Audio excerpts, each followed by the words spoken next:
Hello, hello, hello. Good afternoon. Good evening. I don't know if It's 7 p.m. evening. I mean, the sun's still out where I am. So, good morning, Hessel. Your PC died, Ash. That sucks. That sucks a lot. I don't know how to console you about that. But I hope it gets better. Wait, Hassel, it's morning where you are? Where are you? Are you in, like, India or something? Wait, no. Japan? I don't know. You always say good morning. You're a terrible person, Hassel. Saying good morning when it's not morning, like, blatantly is... It's some level of trolling that I cannot condone. That reminds me though, I had a coworker at my old job who... He was one of those people who woke up at like 4 a.m. or some bullshit like that and went to sleep at like 8 p.m. And one day, we were both in the office, but I didn't see him until like 11 or something like that. And I said good morning. And he said it's 11. Bell. It's 11. It's not morning. I was like, 11 is totally morning? But it's before noon? I mean, what do you want me to say? Good before noon? Yeah, I know, Ash. 11 a.m. is 100% morning. And... what was he gonna classify? He certainly wasn't gonna classify it as noon, right? Or afternoon? Certainly, I mean, I know there are some people who are like, it's always afternoon because there was yesterday noon, so,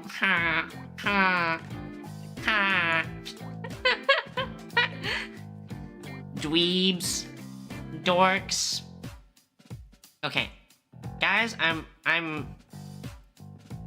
I'm struggling right now to understand why my credo won't show up on my OBS. Give me 1 second.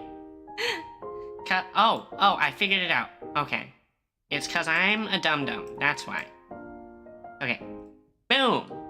Boom. Okay, I hope you guys can see. If not, then that's sort of sad. But today I'm hoping to have some fun talking about some of the early stuff I learned in college with mechanical engineering. And this stuff is like, ooh, it's pink. This stuff is not super complex in terms of the thoughts, but I don't think it's something that any people learn other than mechanical engineers. Or like maybe if you're like a little bit more specialized and you're like a material scientist or something like that, you might learn some of this. But I don't think any of my like electrical engineering friends learned it, or chemical engineering, or any of the other stuff. I mean, I don't even know if aerospace engineering might learn this, or civil might learn this, but I think this will be pretty new stuff to most people. I'm looking forward to talking about it. But we're going to give it another few minutes first. Yap a little. But yeah, good evening, I guess. Ash says it's evening. Although, you know what I was also thinking about earlier today is why is it good morning, good afternoon, good evening? They're all like hi, and then if you say good night, it's like, no, bye, go away. I don't want to see you anymore. Good night means good night. Leave me alone. How come you never say good night as like a greeting? And how come you never say good morning as a goodbye, right? I mean, I sort of get that, like, good night is short for like, I hope you have a good night. And good morning is like, I think it is a good morning or something like that. I don't know. But shouldn't you be able to say them both in whatever way? Or we should universalize it and make them all for greetings or all for goodbyes.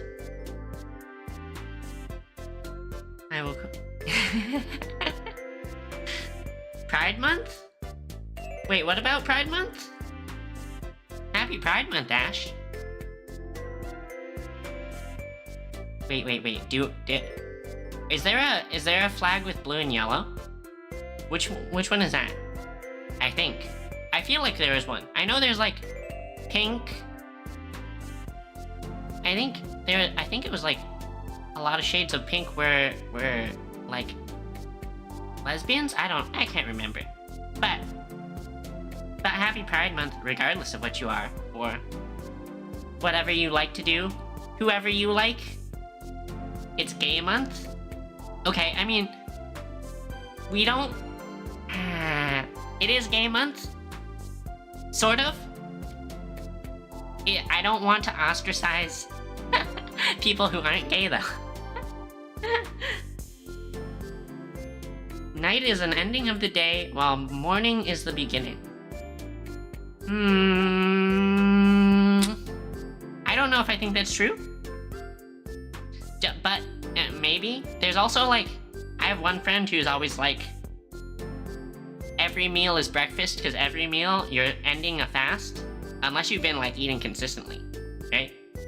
So, there's some technical truths out there, but that doesn't make them okay. You're still a terrible person. And speaking of, guys, speaking of food, I've seen something horrible the other day. Okay. Let me find it on the interwebs.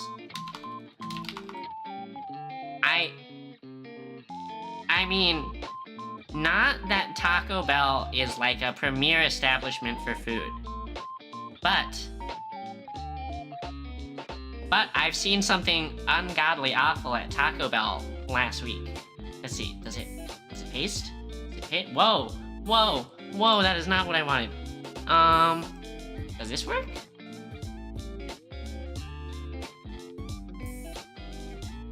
Wait, I have a solution.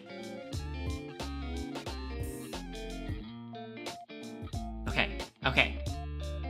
Look at this ungodly thing. Where did it go? Here. I don't know if you can see it clearly, but it's the Crunchwrap Supreme, which is great, except in the middle, there is a giant Cheez-It. Okay, I like...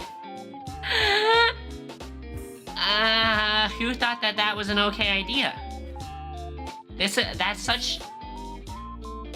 is cursed. I mean, Taco Bell cooks some fire food sometimes, but this is why America has obesity problems.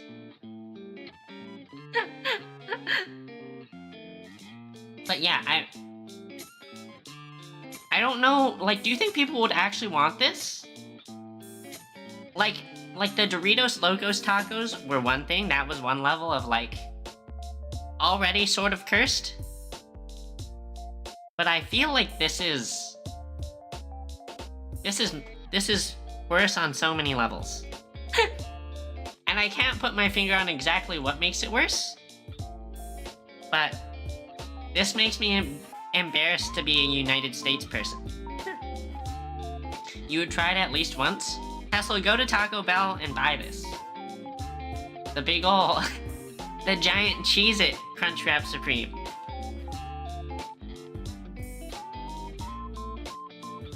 Try the cursed... I don't even know what to call it. It's like a cursed... I don't know, spinner of Americanism? I shouldn't say Americanism, of United Statesness. Paycheck to come in first? When's your payday? Congrats on your paycheck whenever you get it. Always nice to have money in the bank. Okay. 7:10. Let's get rolling, I think.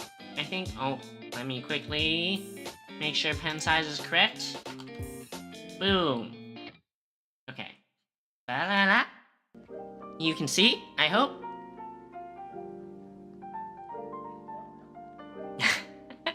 You get your paycheck on the day rent is due that's cursed. That's cursed. You get it and then you lose it. It's just in and out straight through the bank account immediately. Okay. Let's talk mechanical engineering, alright? I want to say 101. I don't think this is really 101, but I think it's like a lot of people just say 101 for basic stuff, so we're just gonna say that. And today we're talking about strength of materials. Okay, so this is just like, there's a lot of sort of intuitive stuff that I'm sure you can think of, right? You know, iron is stronger than aluminum, steel is stronger than iron, yada yada yada, right? Different types of steel are stronger than others. But just knowing that some things are like supposed to be stronger isn't super helpful for us. And if we have two things that are similar, we sort of need a way to sort out exactly what is better, right? So we need a way to quantify how strong a material is, right? And the idea is also that we can take some quantitative measurement of a material strength, and we can apply that to different geometries, right? So if we have like a pyramid, right? A pyramid made out of steel, we know what will happen to it when we like put different forces on it. Or if we have a ball or a cube, right? We want to know, we want to be able to predict exactly what's going to happen with these things when we apply different forces to them, right? So that way we can build stuff and know when it's going to break without having to actually break it, right? Because no one wants to spend like $1 billion developing a fighter jet and then they test it first time and it breaks because they didn't know beforehand it was going to break, right? No one wants to have to wait until that. So we need ways to predict how things will behave in certain shapes without actually creating the shape, okay? So to do that, we're focused on the material itself, not the shape, okay? So how do we test it, right? How to test. Okay, so imagine we take a bar of said material, right? We'll just say it's like a circular bar for now. Right? Sort of like a long dowel or pipe. I mean, pipe sounds empty. It shouldn't be empty. It should just be like a bar of whatever. It could be square, but we drew a circle one, right? What we're gonna do is we're gonna pull on it, right? We're gonna pull one way up, one way down. In order for it to not move, they'll be the same, right? Because we're trying to just stretch it. And we're gonna pull it with force F, alright? Now, before we pull it, like in its natural state, we'll have measured its length and also its area, alright? So the idea is we're gonna pull it, and when we pull it, right, it starts off, you know, in whatever shape. After we pull it, it's going to get a little bit longer, right? Pulling it is going to stretch it out. Going to get a little bit longer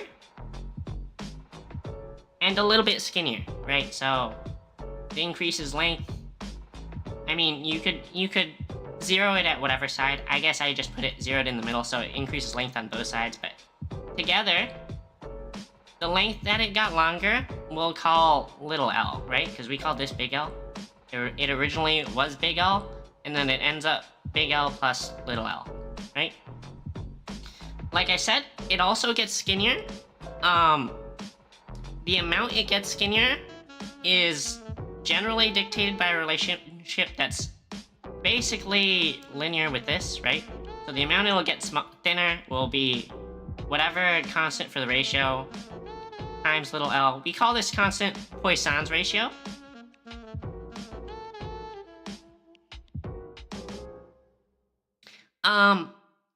I think maybe it's supposed to be pronounced, it's like French, so it should be like poisson, like a croissant.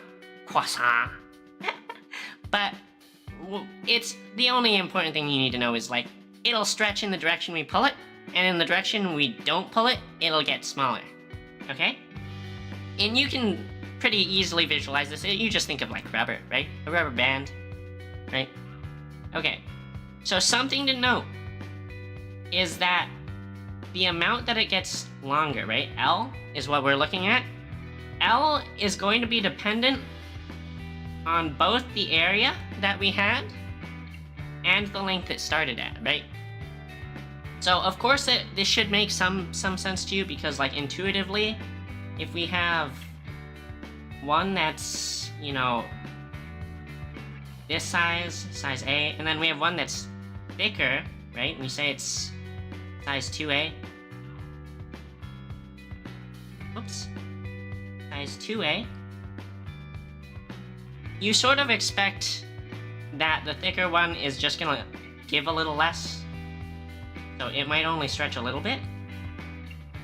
Whereas the one that is thinner will stretch more. Right? So first thing is little l is dependent on A. And the second thing is little l is dependent on L, right? So bigger A makes little l smaller, but bigger L will make little l bigger. And how you think of that is you just think of like, if instead of stretching one, right? If we stretch one, it'll stretch out an L. And then if we had another one, right? So instead now we were stretching two that were chained together, the other one will also stretch out L. So if you have one single sample that was 2L, it would stretch 2 little l. Okay? So clearly, L is dependent on the geometry here. And what we wanted to test was we wanted to test the material, right? Not the geometry. So we need a way to create metrics that will remove the idea of the geometry, right?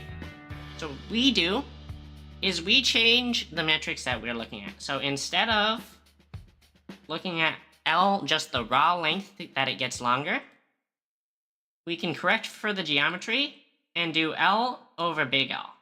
So what that is how much it changed divided by how much it started with, or percent change in length, percent change.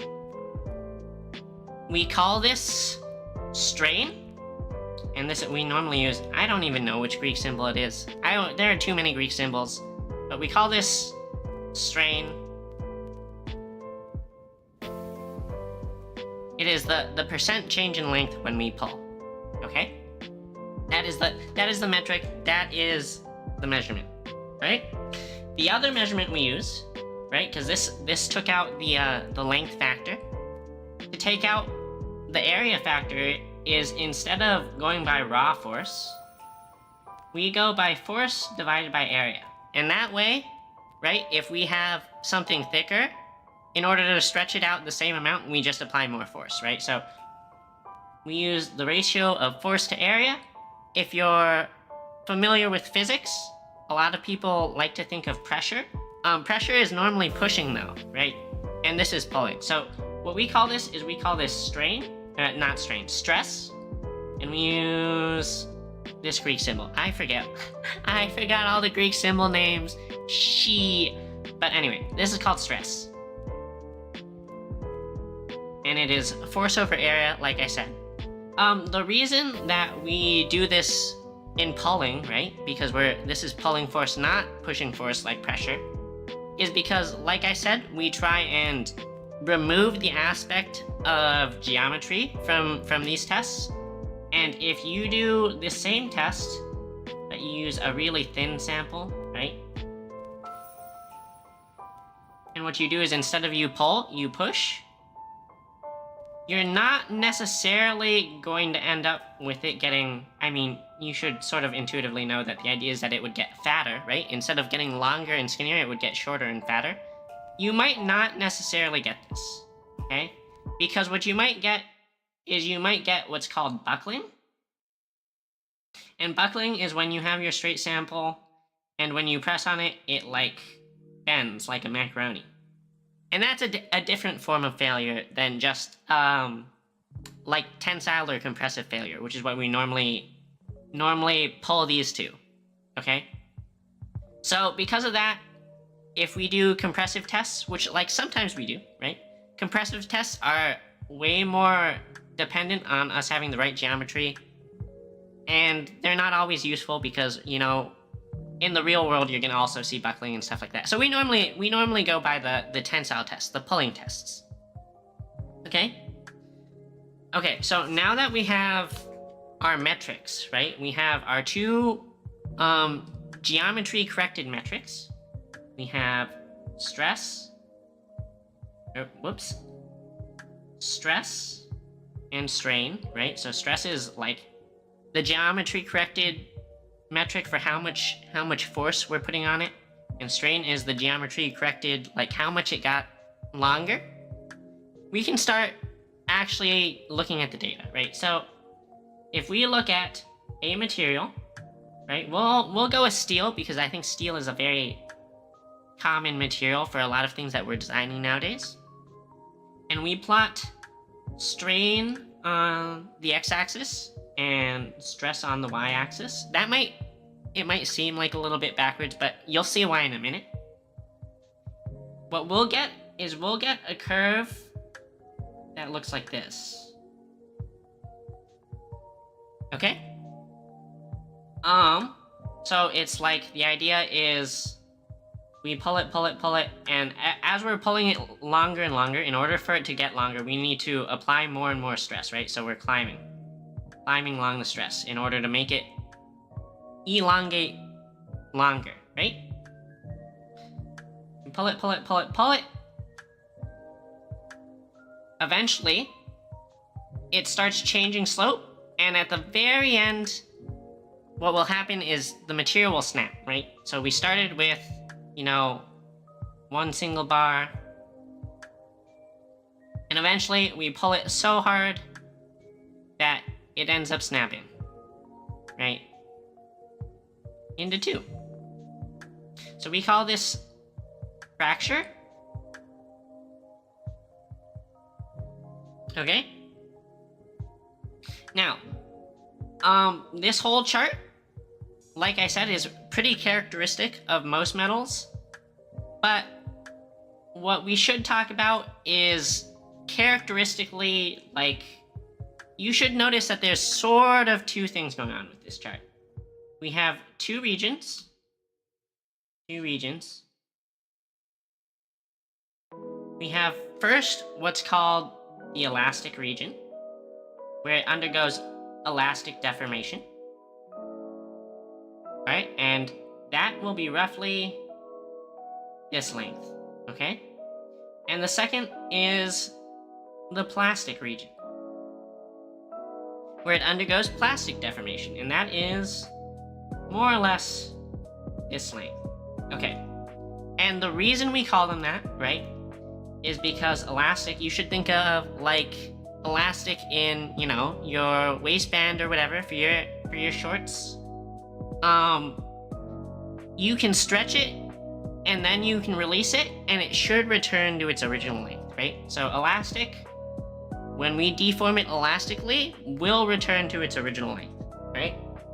So elastic returns to original, okay?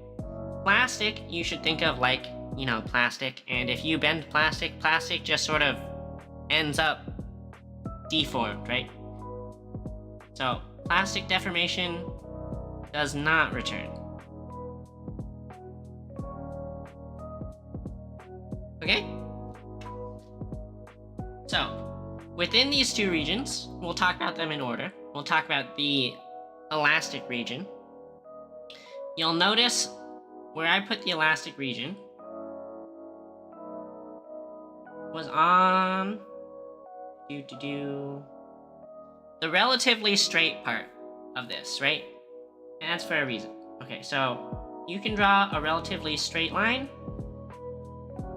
right? It could be linear, it should be linear, and that will fit your elastic region. Alright? What we take from this region is we take the slope of this line, right? So we have on our y-axis is stress, on our x-axis is strain. We're taking the slope of this, right? So it's rise over run. Over run equals stress over strain. All right? And you'll notice, remember, stress is in units of force over area, or pascals, right? I think PA is for pascals. And strain was percent elongation, so it should have no units, right? Since we have pascals divided by no units, what will end up will also be pascals, right? So the slope of this is a measure in pascals, and it is what we call Young's modulus. Young's modulus. Some people also call this the modulus of elasticity, but we normally describe it as Young's modulus. It's normally represented with an E, right? So that is stress over strain. Alright, and this is normally what we use to describe the strength of materials, right? So a really strong material, like steel, will be able to take a lot of stress and not really deform that much, so it'll have a really high Young's modulus, right? This top part will be big, the bottom part will be small, so we'll have a high Young's modulus. A weaker material, like aluminum or copper, will not be able to take as much stress and will deform more. So it'll have a big stress, or a small stress and a bigger strain, so it'll have lower Young's modulus, right? So Young's modulus is pretty directly like, they call it stiffness, or the idea of how much force you really have to exert in order to stretch it out, right? Now, you'll also notice that since we have like a measure of pascals for Young's modulus, it should sort of represent something, right? It should sort of represent some level of stress, right? So what technically Young's modulus is if the entire curve was linear, Young's modulus should be equal to the amount of stress needed to double the length, right? So if we started with, big L, and we put it under stress equal to the Young's modulus, it should end up stretched out to literally twice the length, right? Because Young's modulus is the stress that will give it 1 strain or 100% strain, right? Okay, so that is the important stuff that we deal with in the elastic region. Like I said, in the elastic region, when you pull it and you let it go, it goes back, right? So the idea is you pull it, you increase the stress, it climbs up and up and up the line, and then as you release it, it will just follow the line straight back down and end up at the same point. Okay? Ooh, we're getting ads in 50 seconds. Shit. Do I stop now, or do I try and rush more? We'll go a little bit more and see if we can make it. If the ads start, then I'll stop. Okay, so that was the elastic region. Let's talk about the plastic region, or the region of plastic deformation. Okay, so the first thing that you will want to know, of course, is since we have these two regions, right? Where does one region stop and the other region end, right? So we have our plat, right? Ugly. Right, and we said, oh, ad's running. I think, according to the thing.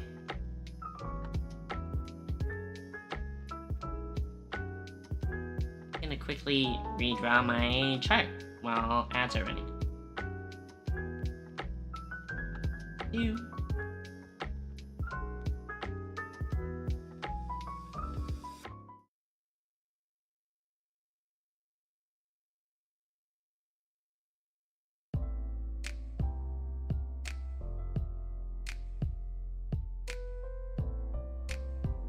Huh.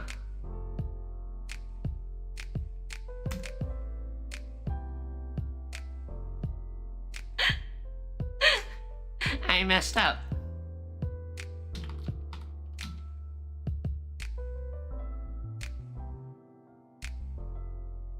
Quickly redrawing the chart while that's going on.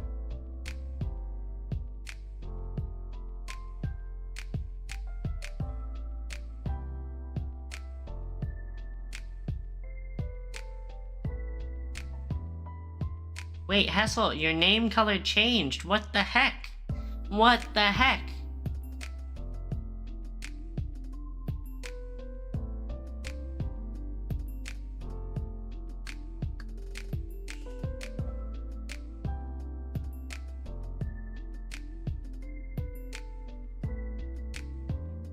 Do.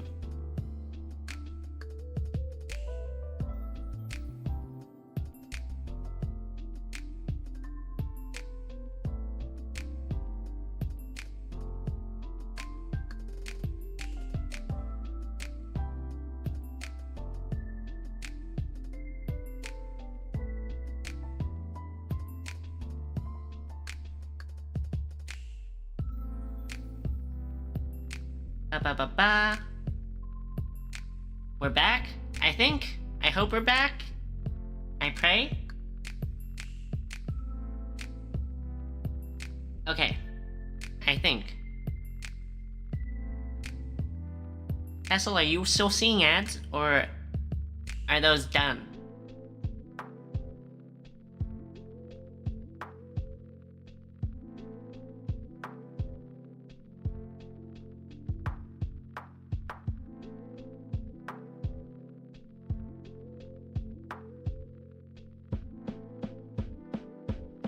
I feel like they should be done.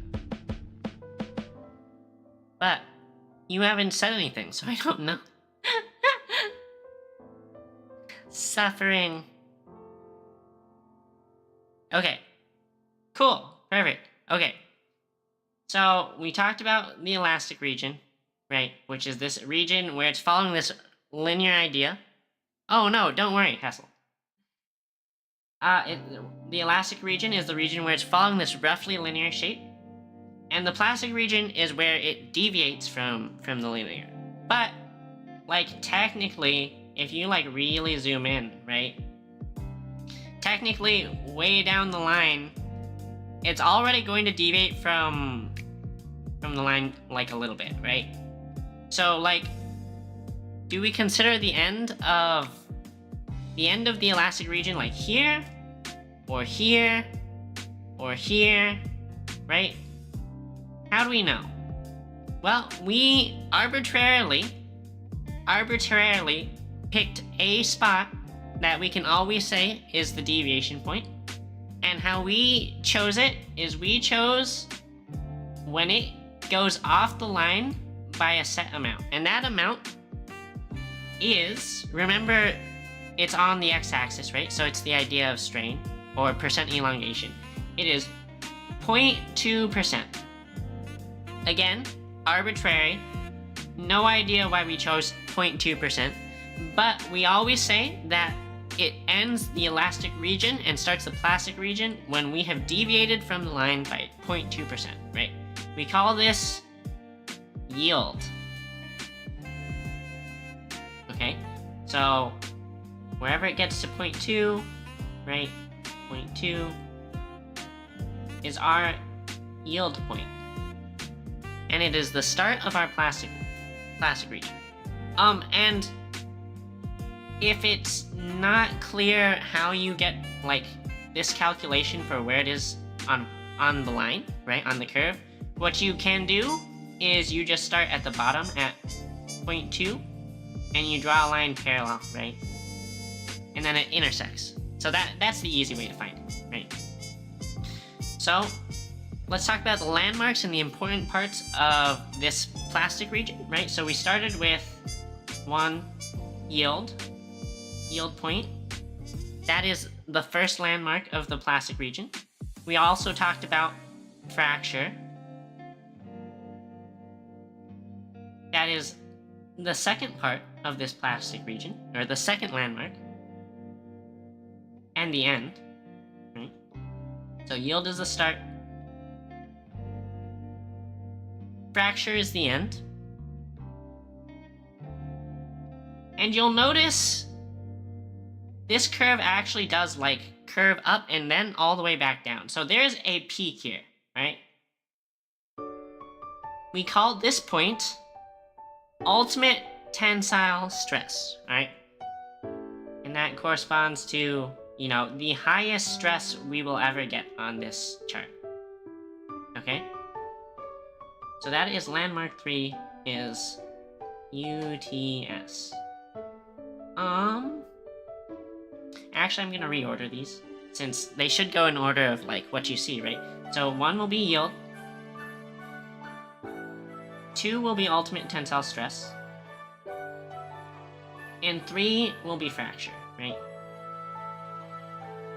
And we'll redraw our chart, just so that we can keep it all on screen, right? So, loop.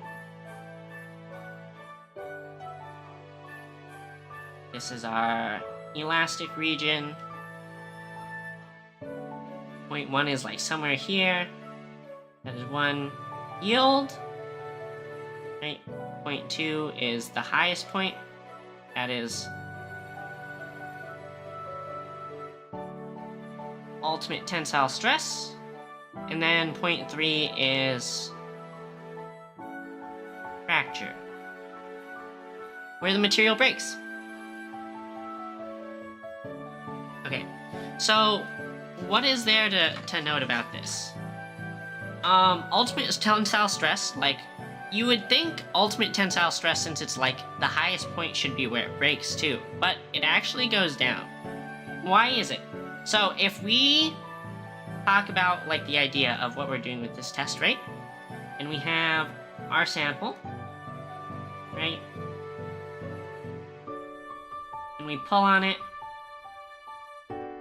and that makes it stretch out and get skinnier, right?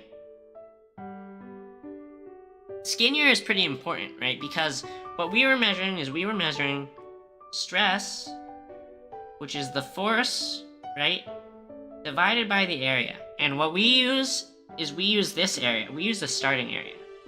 We actually don't use the adjusted area, even though the area is getting smaller every time, right? As we're stretching out, the area is getting smaller, but we don't actually adjust our area in our stress calculation. Alright? Normally, that's not really a big deal. But here, where our stress strain plot starts to curve down, it's actually a pretty big deal, because what is physically happening is we've stretched it out so far that we get a phenomena that's known as necking, right? So we've stretched out so much that it starts to suck in at the middle. Okay? So it's no longer like a perfect cylinder. Now you've got this point in the middle where it's necking.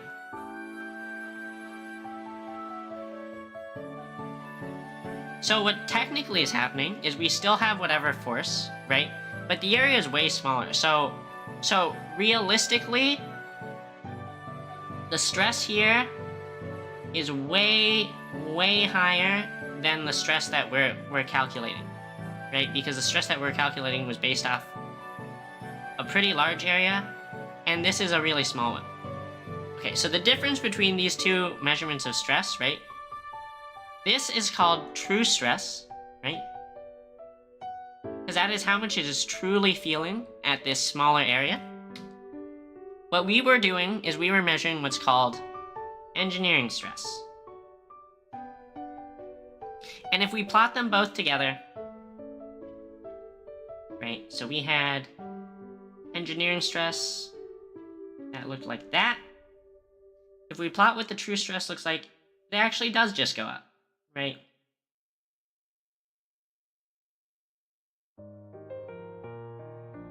So why do we use engineering stress, right? Because clearly it's not quite accurate. Well, practically,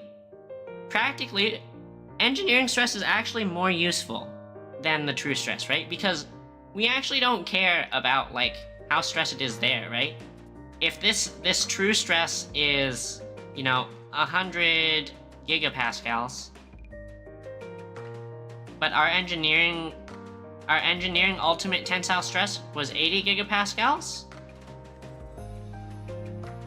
if we take a bar, we take this bar, and we load it with the weight that would give this bar 80 gigapascals, it'll break, right? I mean, we don't need to take it to 100 gigapascals, we only need to take it to 80, and then it'll neck on its own, and it'll break, right? So we actually don't care about the true stress. We only care about the engineering stress, because that's our predictor of how things will break, right?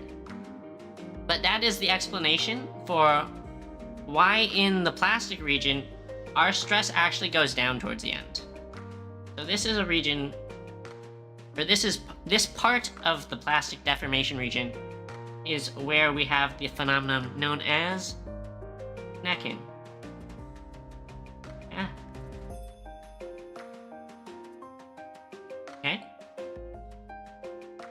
So we had yield, ultimate tensile stress, and fracture. The area between ultimate tensile stress and fracture was called necking. And now we should actually look at the other half, right? There is an area between yield and ultimate tensile stress. And what we'll call that is we'll call it strain hardening.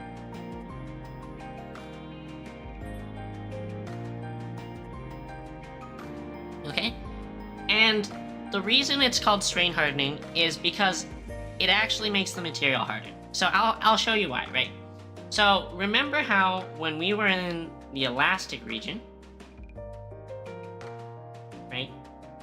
What happened whenever we loaded and unloaded was we climbed up, up, up, up, up, and when we unloaded, it just went down, down, down, down, right? And that's all in the elastic region, so it's all following this line, roughly the slope of Young's modulus, right? What happens when we load into the point of plastic deformation, right? Because plastic deformation, as I said before, really indicates that what's happening is not reversible, right? It will not return to its original shape. What happens when we load into the point of plastic deformation is it starts the same, right? We climb the stress, it goes, whoops. It goes up, up, up, up, up, up, and now we're well into the plastic region, right? Because we're far from the line. And when we unload, what actually happens is it goes down again, following the same slope as Young's modulus. Okay? So we've traveled up, and now we go back down, and we end up here, right? So we are no longer at our start point. This is why we say that it can't return to its original shape, right? Plastic deformation permanently changes it, because it will never go back to here, right? It will never go back to 0% strain. It will only go this low, right? Now, if we load it and unload it and it ends up here, right? What happens when we load it again? When we load it again, I'll switch to green. When we load it again, it goes up, up, up, up, up, up, up, until it's back on the same curve, and then if we continued loading it, it would follow the curve, right? And something you'll note is now, starting from this new point, where it's been plastically deformed, it is again linear at the slope of Young's modulus, right?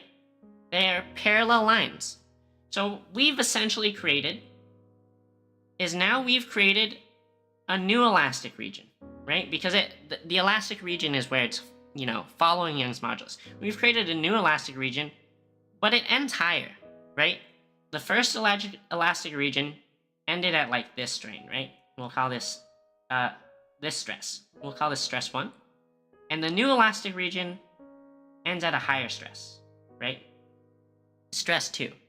So we've increased its yield point. Yeah, I am Emmy. That's where I learned this. This is lower level mechanical engineering college information. Nice to see you, by the way, Gojo. I don't think I've seen you in my chat before. Nice to meet you. We're talking about the strength of materials right now. And it's sort of... I know my diagrams are a little confusing, but I'm trying my best. It's hard to draw on the tablet. Okay. So what we've done is we've increased the yield point.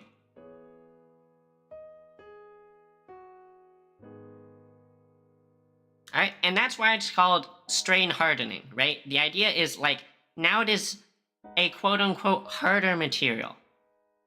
Alright? We do sort of abuse this, right? Because it seems like it's sort of cheating, right? Because before it had this low yield point, and now it's got a higher yield point, so you're like, wow, we literally made this stronger. And it is sort of stronger, right? So if there's two ways to sort of analyze this, right? Because if you really think about it, right? We started with a material that was some area A, right?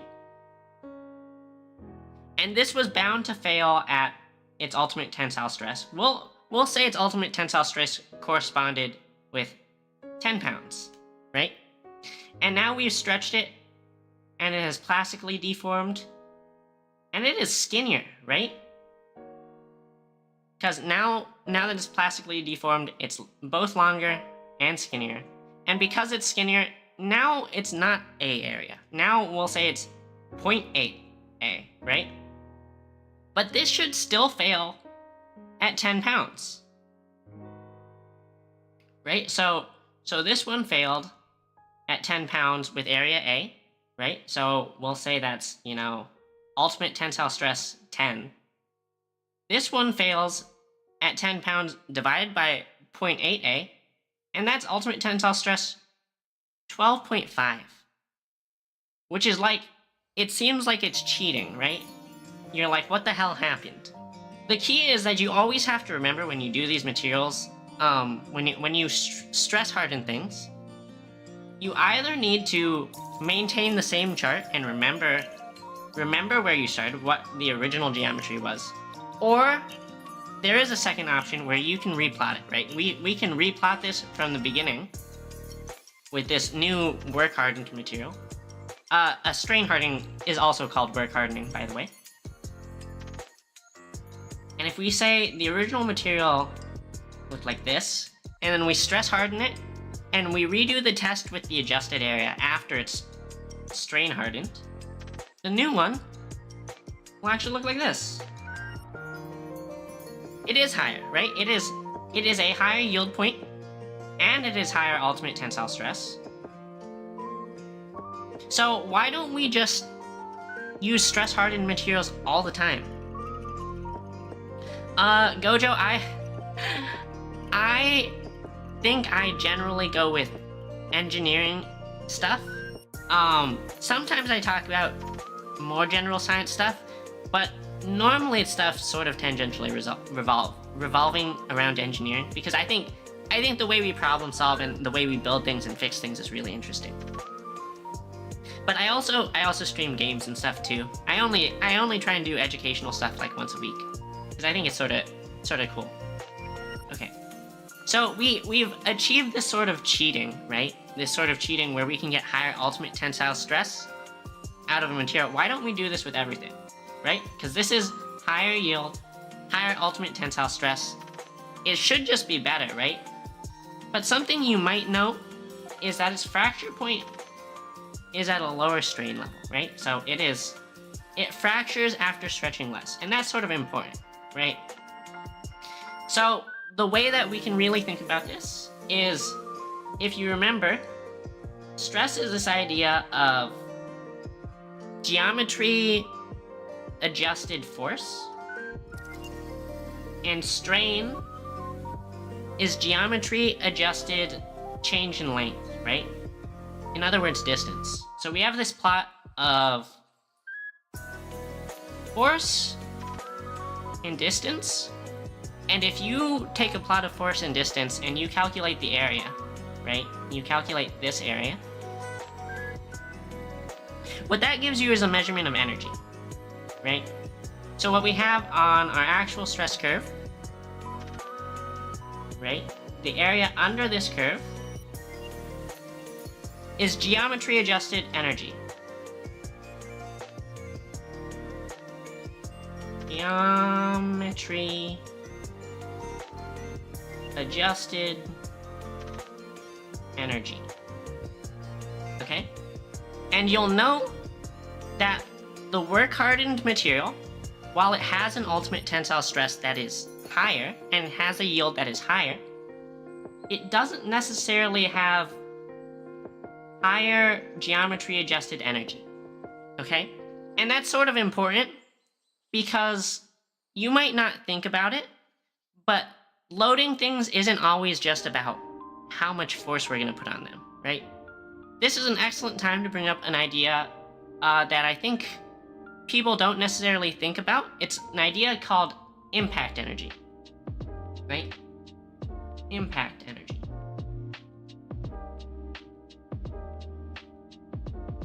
Okay, so impact energy, I'll describe it, is the reason that we don't just push nails in with hammers, right? We don't take our hammer, like with our nail, and we don't set the hammer on it and just like push it in. No, what we do is we take the hammer and we swing it. Oops. Whoa! How did we end up at 600 point? Oh, I see. Okay. We take the hammer and we swing it, right? Because the idea is that it's not necessarily the weight of the hammer. The weight does play a part, but it's actually the energy. So the idea is like, if we have a hammer, right? And we have our nail. And let's say it's just not the force of us swinging it as much as we're just letting gravity take control and gravity be the force. If it falls 1 foot and the hammer weighs 1 pound, right? Then the energy it'll have is 1 foot-pound, right? And if that only drives the nail in 1 inch, right? The nail goes in 1 inch, then that 1 inch needs to dissipate the energy of a full foot-pound, right? But it's only 1 inch, so what it needs to have is it needs to dissipate energy through a force of 12 pounds, right? Because 12 pounds times 1 inch gives us 1 foot-pound, right? So the idea is even though the hammer is 1 pound, right? The hammer is only 1 pound, we can get 12 pounds out of it just by giving it this momentum that the nail has to absorb. So, how does this come back to our idea of materials with geometry adjusted energy, right? If we have our big, strong, work hardened material that has a relatively low geometry adjusted energy versus its not work hardened version, which has higher geometry adjusted energy, right? And we make, say, let's make a chandelier or some idea of like something hanging from the ceiling. We've got like some block on the bottom, right? If we drop a weight down on the chandelier, what has to happen is this material, right, based on its volume, has to be able to absorb that much energy, right? It has to absorb the impact energy of this thing falling. So even if this thing is falling into 1 pound, right?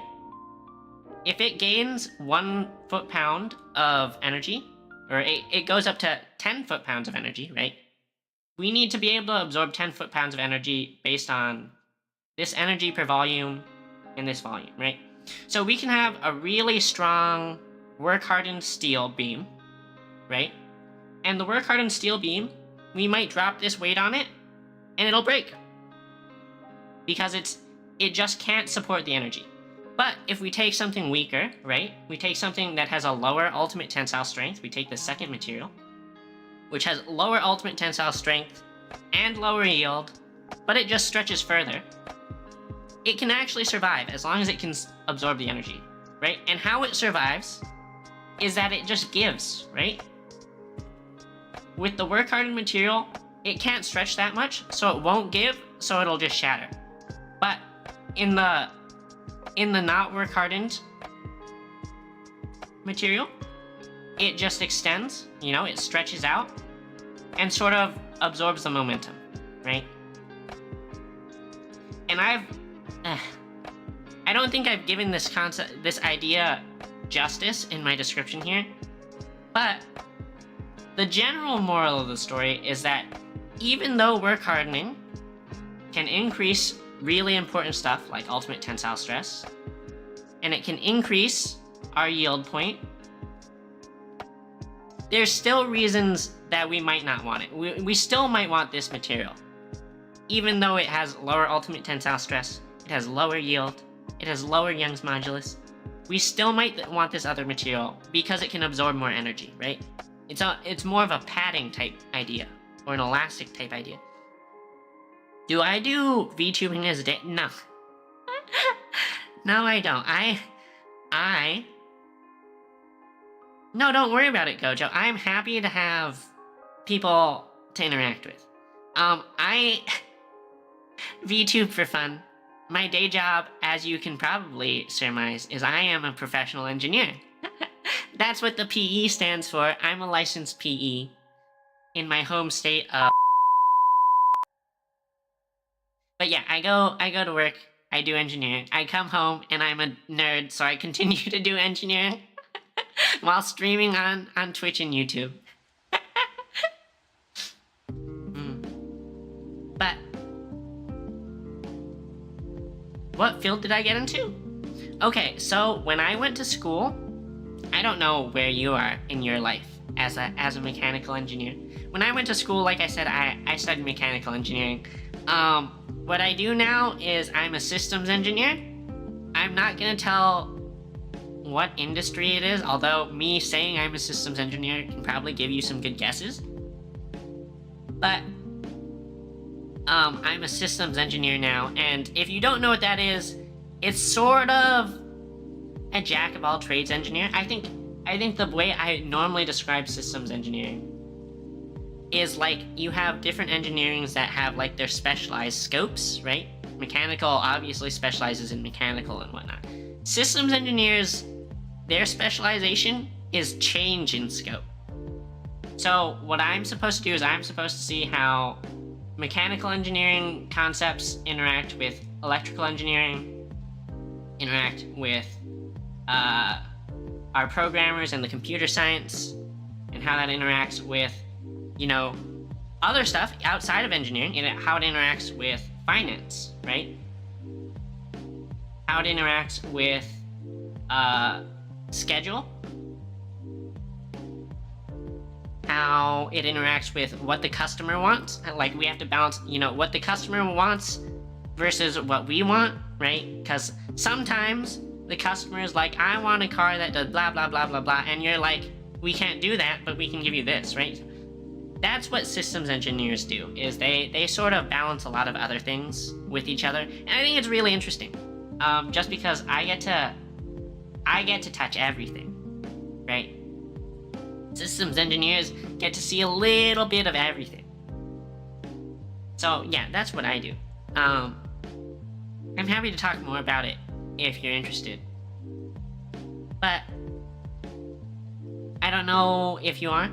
You might not be. You might just be here for the shits and giggles and to see the blurbs of random information on what is currently mechanical engineering. Previously, we did some electrical stuff. What else have we done? We've done some less academia focused stuff. We talked about like different systems in cars. We talked about computer memory. Last week we talked about material science. There's some other stuff I'd like to talk about. Oop, ads.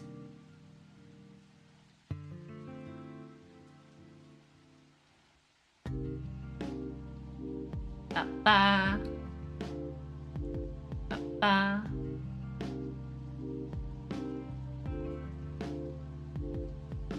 Do-do. Do-do-do-do. Do-do-do. do.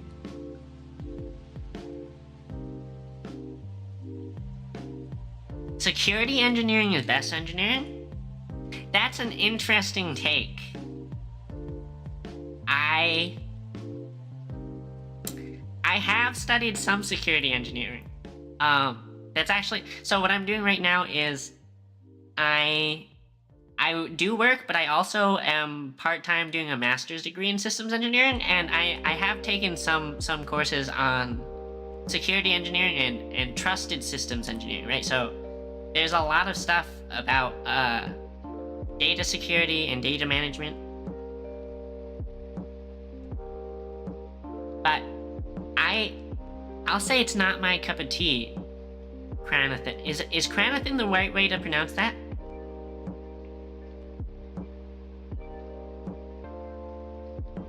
EFIR.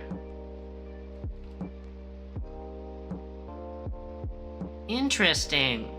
Interesting. So you must be really in the... Sorry, I had to Google what that was. You must be really into the weeds of the cyber stuff. I'm sure you'd probably be like... My company, of course, has a cybersecurity team, so you'd probably fit in well with them. I can't keep up with all that stuff. Hey Hustle, congrats on beating your final boss of the DLC. Well, Gojo, you can still watch now. You can watch now. I'm glad that people are interested in learning this stuff, because I wasn't sure if people would like it, or if people would be interested in this stuff, because I think it's super interesting, right? I think all these ideas were super interesting in college and to learn now. But I get that some people, they want to watch the cute anime girl talk about silly, stupid things, and they don't want numbers or Greek letters in there. I mean, I try and keep numbers out of it a lot of the time. I try and keep things very conceptual, because I think that is the most interesting part and the most easily graspable by the most people. But some people don't want to see this. Oh man, every time I look at my diagrams after I finish drawing, I'm always like, this looks like the shit that you'd find on the wall of the asylum, or in movies where it's like indicating that some insane person has been stuck there. Some conspiracy theorist. But the way you say back in your college days, how long is it all right for me to ask how long since your college days? For me, it's been a minute. I'm definitely not a hag. I'm definitely not an old lady. I'm young. I'm young. 2 years? So you're relatively fresh. Are you happy with what you're doing now as an engineer? Granathan, you're very much into, so like, what did you study it in college too, Granathan? Or I mean, I know nowadays there's cyber people who don't even go to college. They get like certs online, call it a day. Yes, but you can't talk about it. This guy probably built some wild shit. Good for you. Good for you. I hope that I hope that you're interested in what you do, because that's the most important part, right? I clearly am interested, because I sit on Twitch and I yap about this silly, stupid shit all the time, right? I mean, like I said, it's like the weirdest shit. Like, I think our first lesson, we talked about like cars and differentials and Ackerman steering, and I loved yapping about that.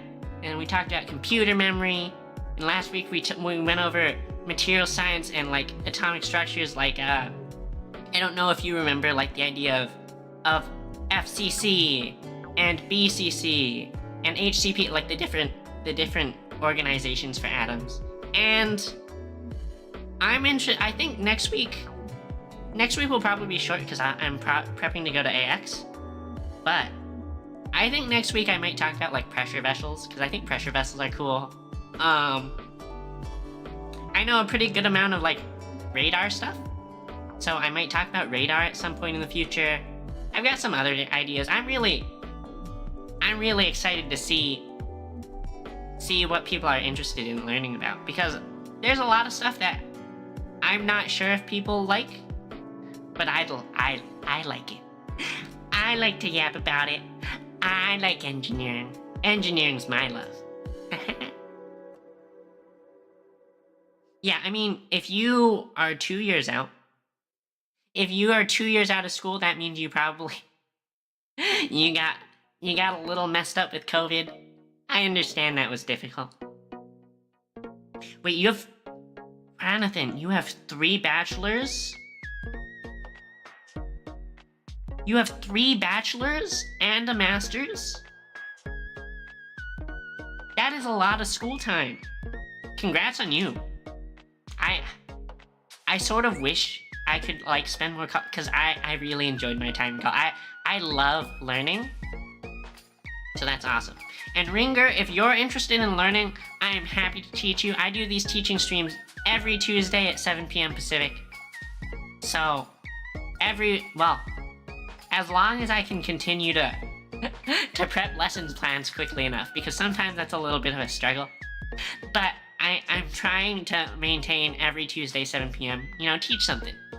And if there's something specific you want to learn about, let me know. And then we can talk about it.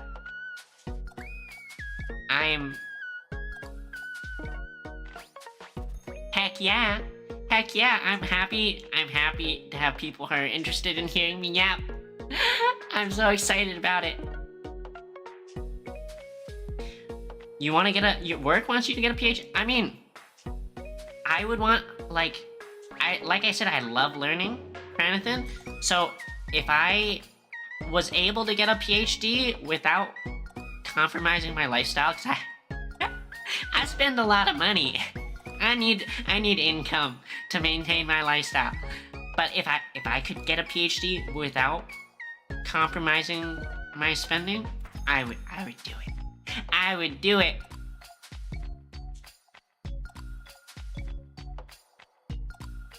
Have I tried getting a research grant from college or job?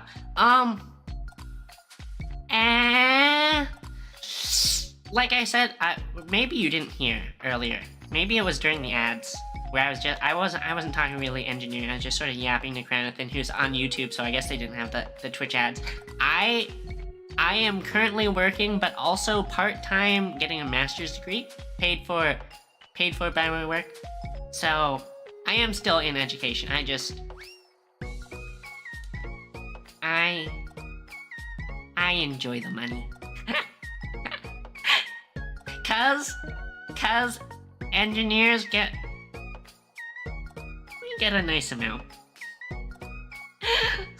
Not that that's why I'm in it, right? Of course, I do my work because I like it, right? Because I'm a nerd. And if you try and take my nerdy stuff away from me, then we're gonna have issues.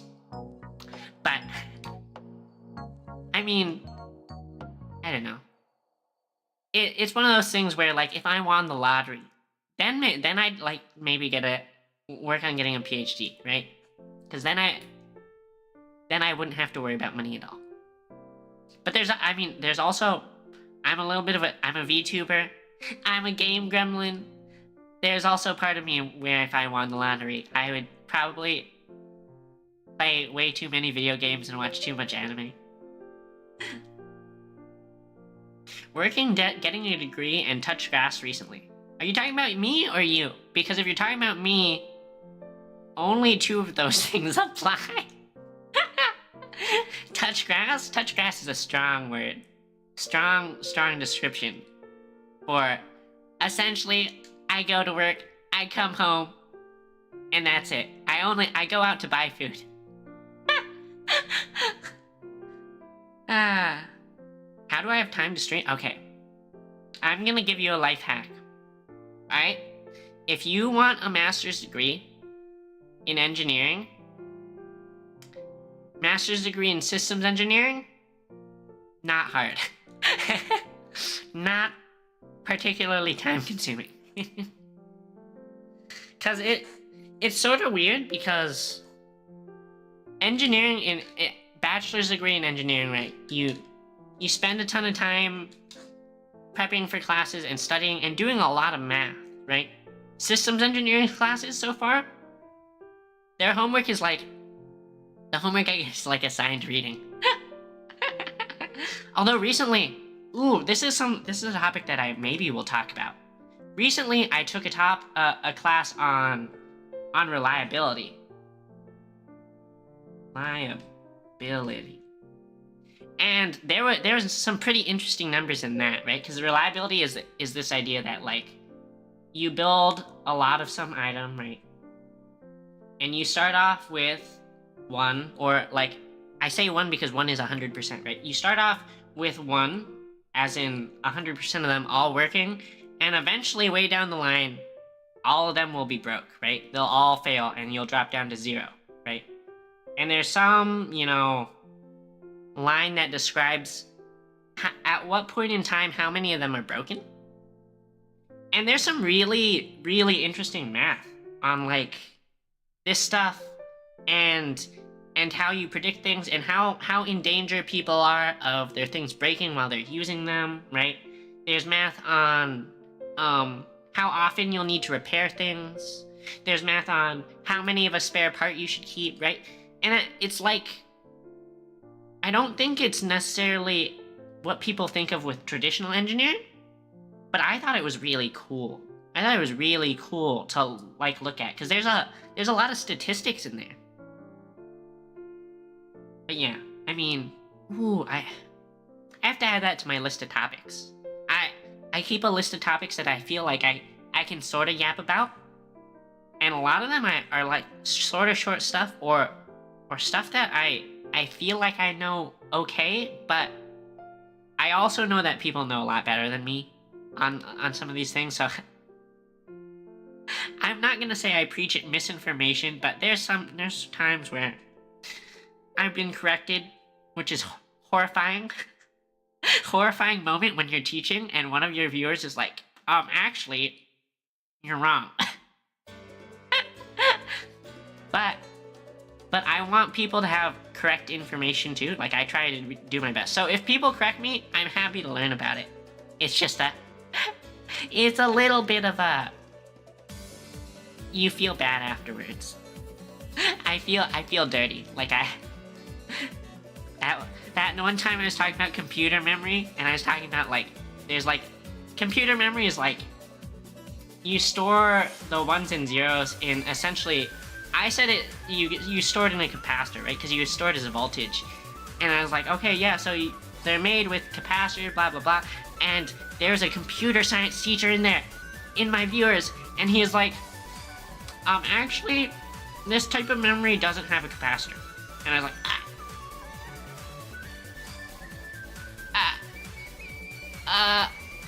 but I mean, I wasn't full on spreading misinformation because it's still relying on capacitance. It's just wire capacitance, but I saw that and my heart immediately sank and I was like, I should never teach ever again. But we pulled through, gang. We made it. So we still here. Yeah, I do think of it as a learning moment. But it's hard to say what I learned besides learning that I was wrong, because it takes a lot of work to prep these lesson plans, and if I'm being honest, I don't feel like I have the time to fact check everything that I'm teaching. And that, you probably didn't, I'm like 90% sure you didn't see my debut. But in my debut, when I talked about like teaching, I did mention like, that's a sacrifice I'm sort of willing to make. I know that I'm going to explain. I know I'm gonna say something that's not, you know, accurate every once in a while. And I don't think it's worth it for me to fact check every little tidbit, because there's always going to be something that's like a little inaccurate. But I just do my best to be as good as possible and correct. And I preface by saying, you know, I'm just trying to give you like general conceptual ideas that should for the most part be right. But, you know, little tiny inaccuracies every here and there. And when they get pointed out, you just feel like a Dumbo. But I think for the most part, when I teach stuff, it is still educational and helpful for my viewers. Don't misinform, just lie. No, I mean, like I said, I'm definitely young and spry and not a hag. No lying here. Can't learn without mistakes. Yeah. Ugh. I'm so glad that to see some new faces in my stream. And I hope that you guys liked what I was talking about. I know some of you guys came in late, so maybe I understand that when you like look at this, you come in late to this shit, you're like, what the fuck? What the fuck is this? This mad woman is just drawing random shit and random symbols. But there'll be a VOD. And it'll make sense if you watch from the beginning. I'll put the VOD on YouTube. YouTube will have the VOD. Not plugging myself.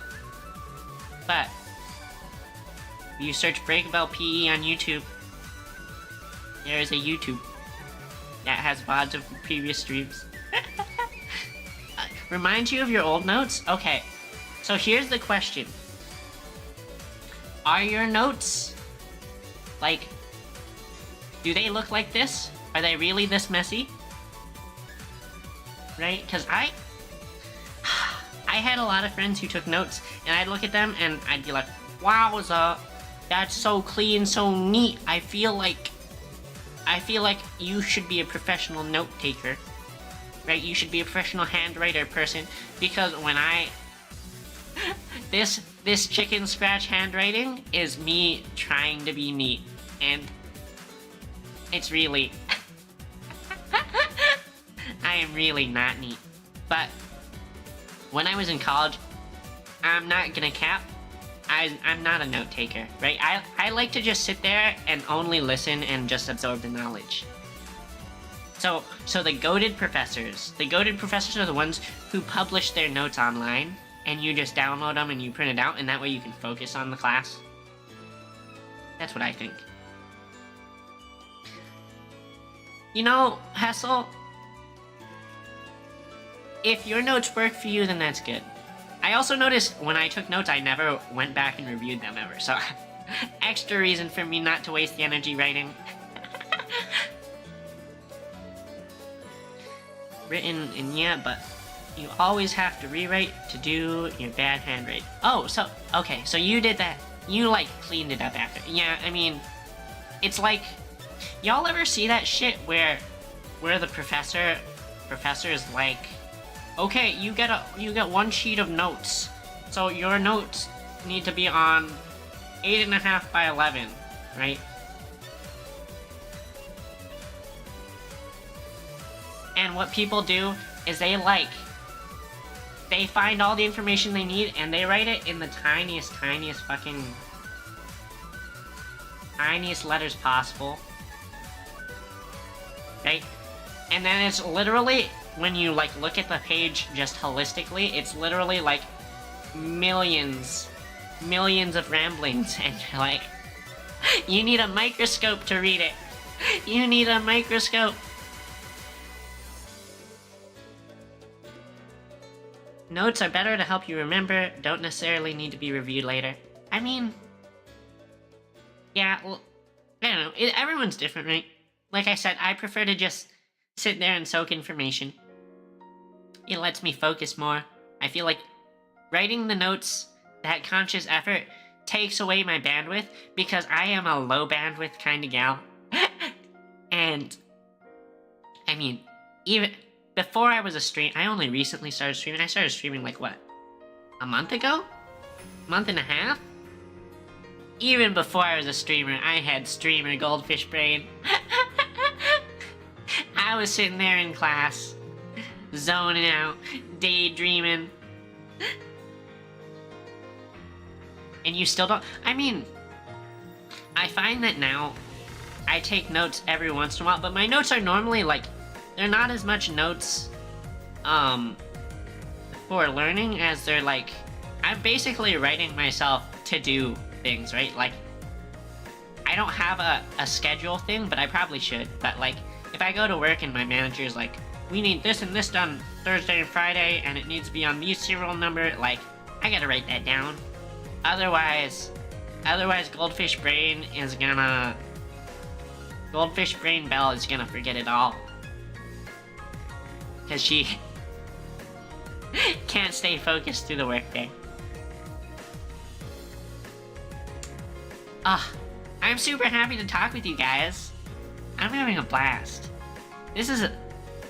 I'm super excited to talk with people who are interested in engineering and want to chat with me about the stuff that I normally feel like I'm rambling and yapping about. And it feels nice to see my... I don't know if community is the right word for it, but we growing, team. I'm super excited. Love to see it. And I hope if you guys think that there's stuff I could do better, I hope you'll tell me, because I want to do better. I want to be a good content creator for y'all. I want to do good for you. I want you to be happy and stay with me forever. Seriously. Stay forever. Sorry. I can't resist shit posting sometimes. I guess I learned it from Henya, maybe. My Kamiyoshi. Because she is also like, stay forever. And I want to be like her one day. But yeah. So, I don't know. Did any of the people who came late have questions about the stuff I was talking about? Because like I said, I know, like, coming in late and seeing frickin'... What is it? Frickin' this. And you're like, what the heck is that, Dio? What are all the means? What are all the lines? What do they mean? The lines, Mason, what do they mean? Henya is a legend.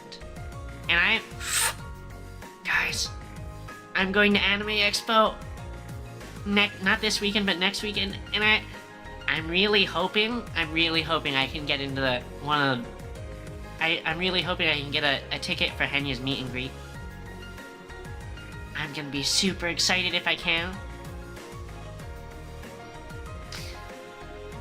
Off topic, what games do I typically stream? Okay, so, Gojo, if I play off stream, I play a lot of MMOs, but I don't... The problem with MMOs was that they would suck my life away, and then I would never end up playing other games that I wanted to play, right? So I ended up with like a collection of games that I had, but I had never played. And when I started streaming, I was like, this is an excellent opportunity to play all these like single player games that I haven't played but are on my list and I have. So, the first one I played was Jedi Fallen Order. That was fun. I'm playing Armored Core right now. That's fun. I played some of the HoloLive games. I play like... There's a lot of stuff that I play. And it's probably gonna change more or less, you know, every couple weeks. Recently I've been playing Wuthering Waves, which is terrible because gacha games basically are the same sort of commitment as MMOs. As like, I'm not gonna play MMOs on stream. Instead, I'll play a gacha game, and that will suck my life out too.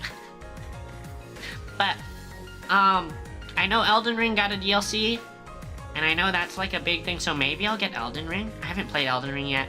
I wanna play some Assassin's Creed games. I have Star Wars Squadrons. It's like the fighter simulation game. I wanna play that. I don't know, there's a lot of stuff that I wanna play. I think on stream, I'm mostly gonna try and do sort of story games, right? Because I love campaigns. I know not everyone does, right? Because campaigns don't last very long. Multiplayer definitely sticks around longer, but I really like stories, and I like world building and character development. Hey Perry, sorry you missed the lesson.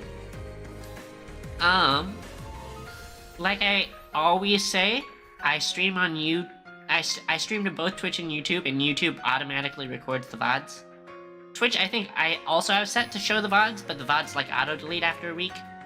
But I think this lesson was I had some hiccups, some missteps, but I think this lesson is for the most part pretty good and should be easy for me to cut up and upload as just a video of just a lesson. That being said, I've said that about like the past 3 lessons, and I am like 3 lessons behind on editing videos. I think part of it is that first one was the memory one where I got corrected, and part of me dreads inserting a scene where I'm like, hey guys, I need to correct myself because I was wrong. But I know I have to do that if I upload a video. And I know I need to do it. It's good to do, right? I'm gonna be busy. Yeah, so next week of course we get the 4th of July off, right? And everyone's gonna take the Friday off. So next week I'm thinking about maybe just PTOing Monday through Friday. And then if I do that, that's like 3 days that I can work on video editing, which is the bane of my existence. I need to...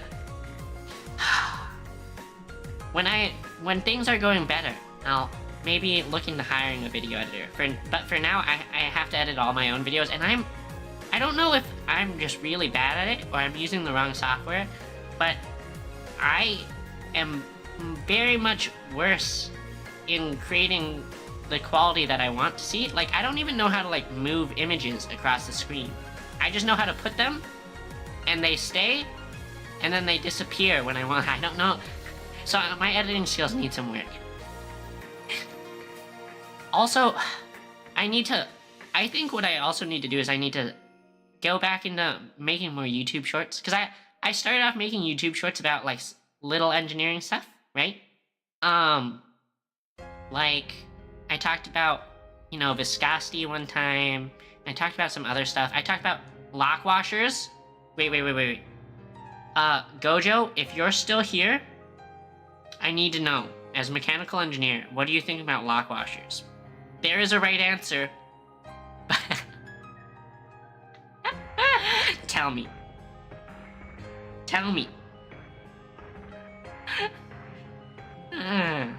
Sorry.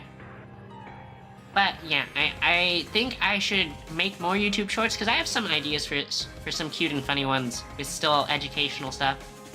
So, I don't know. I have a big to-do list. I need to upgrade my Discord stuff. My Discord is kind of lacking.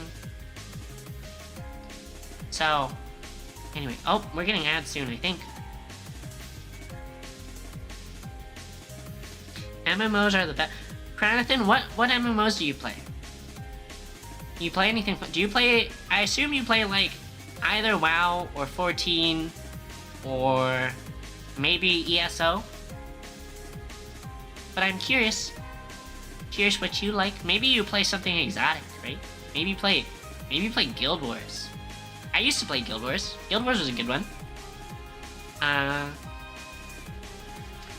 played WoW semi-recently too.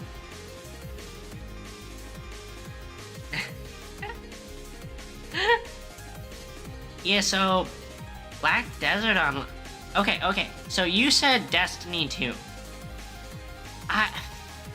Do you count Destiny 2 as an MMO? Like, I get it, right? And that there's a really big online aspect of it, but it's almost, I don't know if it strikes me as an MMO. Of course you can categorize them as, like, however you want. Okay. But yeah, I mean, I played Destiny 2 for a bit too, because I had a friend who really liked it. I couldn't stick with it because I find when I play FPS games on the computer, I get motion sick. And then I'm like, bell tummy hurty. And part of me wants to, like, throw up and stuff. But I think I'm getting a little bit better at it. Like, a couple weeks ago, I had a collab stream with some other VTubers, and I got to play it, and we played Valorant together, and it started off with me getting, like, a little bit motion sick, but after, like, a little bit, I adjusted, and it worked out.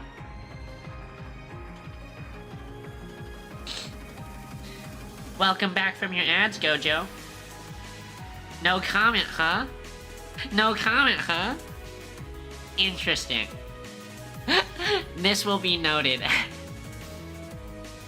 But yeah, I think my first educational YouTube short was Lock Washers, and it was talking about how you see lock washers in, like, all your IKEA furniture. I see lock washers on the products that I sell to my customers, and I don't know if you guys know, but I know.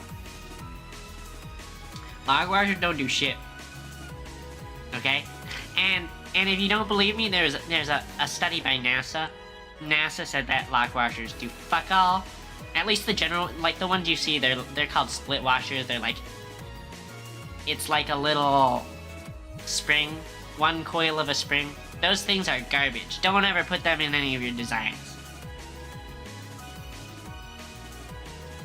Do I know when views get off ads? On my Twitch stream manager thing, it does show me. It does show, like, I have it set to show me a warning before ads come, and it says, like, ads start right now. It says ads start in 26 minutes 30 seconds. And when they're running, it says ad ends in 1 minute 30. So, I'm glad the timing was good. And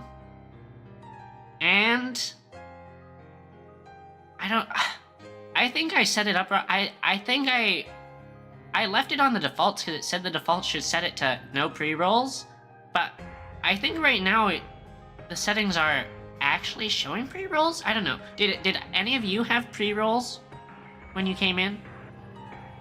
Because I think the setting I'm supposed to have it at is 3 minutes every hour, and it's showing 1.5 minutes every half hour?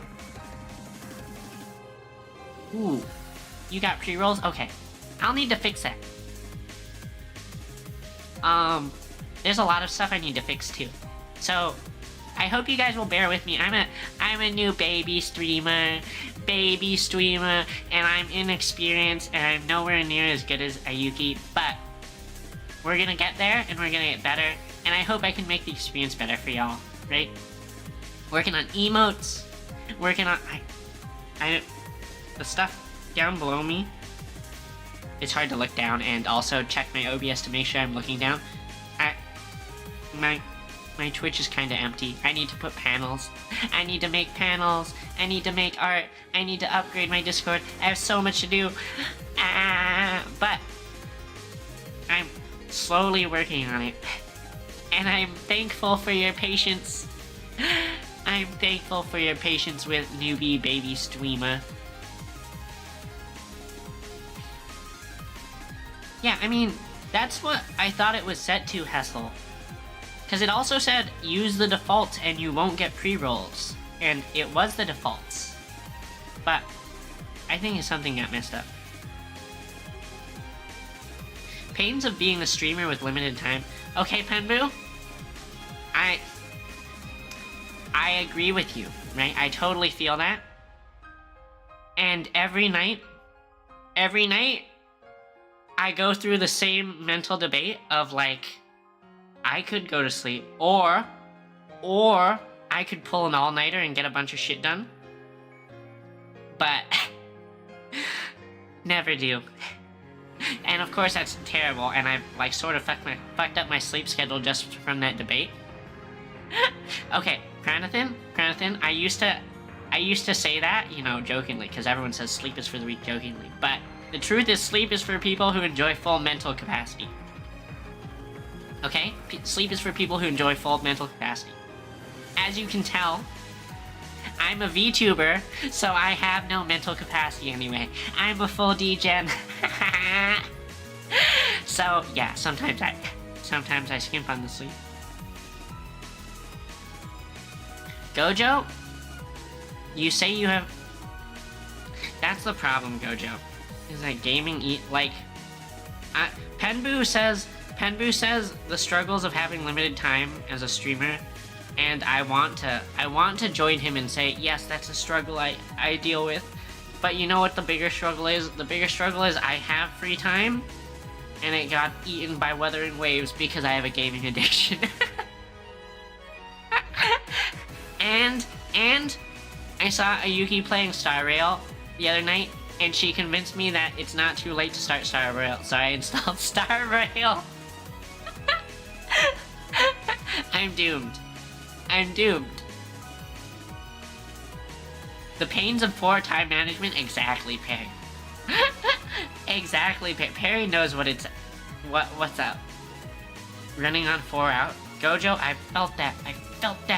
It's cause my sleep schedule right now is really fucked up, because I've done that. Like I told you, there's the debate where it's like 2 a.m. and it's like, I could go to sleep, or what if I stay up and try and get things done? And what it does is like, I'm like, oh, I'll stay up.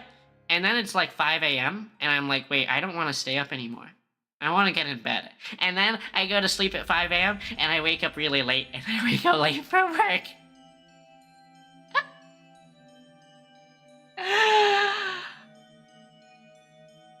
You guys heard nothing. You're definitely... I'm a perfect individual, and if my boss ever finds out that I'm a streamer, you will tell none of this to my boss. Okay? No boss collab. I think Ayuki's prepping a boss collab. That'll be fun. I'm super interested in seeing what she's up to. Excellent, Essel. Excellent. There's nothing suspicious said about my time management skills or my sleep schedule. You have... Wait, what is BME, Cranathan? What is BME? You pull all-nighters all the time and have good BME? Also, okay, so you can run on low sleep all the time. I've met people who run on low sleep all the time, but I need to emphasize something. Even if you're completely functional, right? Even if you are a completely functional individual with low sleep, you still suffer. Hold on, let me find the picture. Let me find the meme. You still suffer because of this. Alright, if you choose to pull lots of all-nighters, this is what happens to you. Sorry, it took me a little bit to find the meme, because I made this meme a long time ago about pulling all-nighters. This was the week of my debut, and the days before my debut, I was like, oh my god, I need to prep this,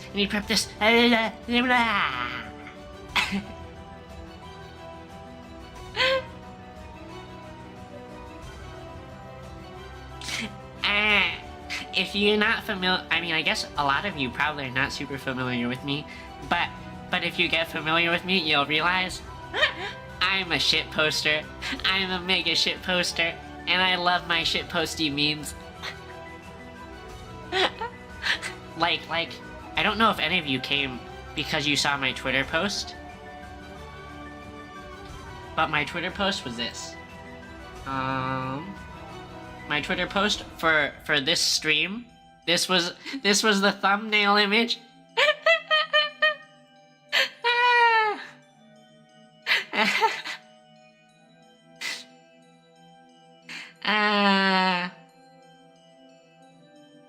Degen shit. Degen shit.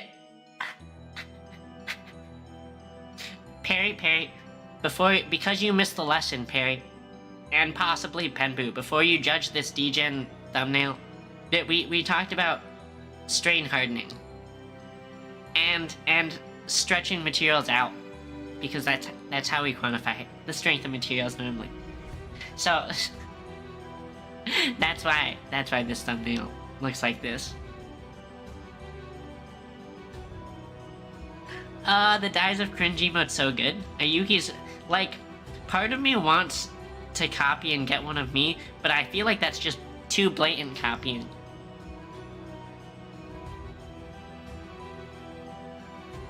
Oh, Brain! Oh, I see. I see what was going on, Cranathan. Sorry, like I said, Baby Sweema is still bad at keeping up with chat.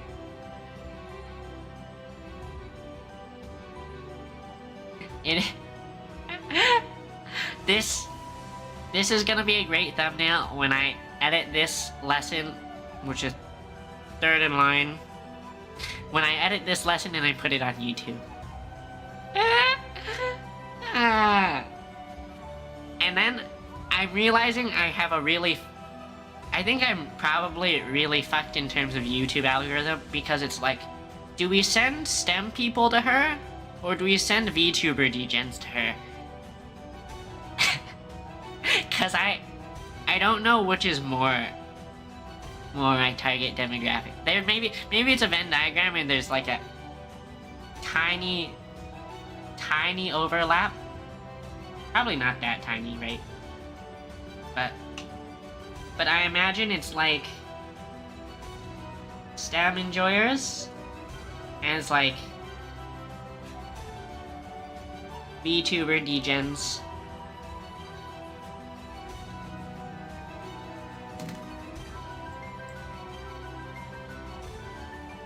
Okay. Hold on. Really quickly, I'm getting paranoid because my background music playlist, I thought I set to loop, but did not loop, so now it was playing like stuff from the algorithm, and I need to reset it because I'm paranoid about getting DMCA'd.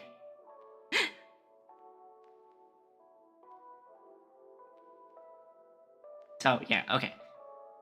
Back to yapping. Back to yapping about the small overlap between STEM people and VTuber enjoyers, which I think might actually be a large overlap. Maybe not, I don't know. I think it's probably more like STEM enjoyers, and then VTuber enjoyers is of course a much smaller population. And I think it might actually be a pretty good amount, because what I suspect VTuber enjoyers, there's a lot of VTuber enjoyers where they're like where we were, they're like college STEM majors who sit at home and maybe don't go out as much as they should, and they're like watching VTuber's second monitor. That's my suspicion. I think maybe a biased suspicion, because, you know, that's what I'm gonna think people are, because that's what I was, right? But this is my theory of maybe how things look. And my target, I guess, is these people, right in the middle. The overlap.